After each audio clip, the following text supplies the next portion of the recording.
doit être effectif sur le transport direct actuel. D'accord ? Vous avez fait un document de transport, est-ce que ça peut être bien le... Non. Pour cette fois, ce conducteur échappe à la sanction. Il fait partie de la dizaine de transporteurs contrôlés ce jour-là au pont Margot à l'entrée de Saint-Laurent. Les 4 contrôleurs de la DEAL de Guyane mettent en pratique les connaissances acquises lors de ces formations en transport de matières dangereuses, sous le regard attentif des 2 formateurs venus de l'Hexagone.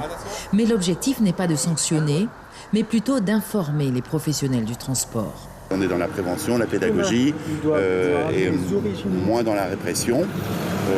Mais cependant, on veut aller jusqu'au bout des vérifications. C'est pour ça qu'on appelle que le conducteur demande certains documents à sa société pour qu'on puisse vérifier a posteriori.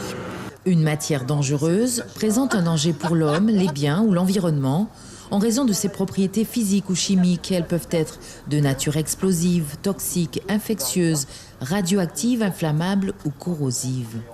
En Guyane, il reste beaucoup à faire pour mettre le secteur en règle. Certains chargements encore tolérés sur le territoire sont interdits depuis longtemps dans l'Hexagone. La DEAL veut accompagner ces professionnels dans une démarche de mise aux normes. Aujourd'hui, on n'est pas dans une logique répressive, on est plus dans l'accompagnement des entreprises pour les inciter à se mettre en règle. Et après le contrôle, on refait un débriefing pour vérifier tout ce qui a pu être fait en anomalie, quoi.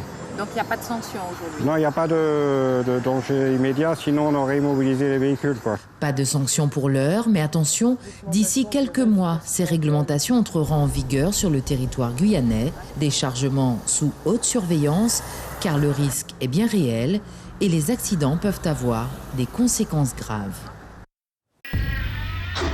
Suivez l'info sur Guyana Première, télé, radio et Internet.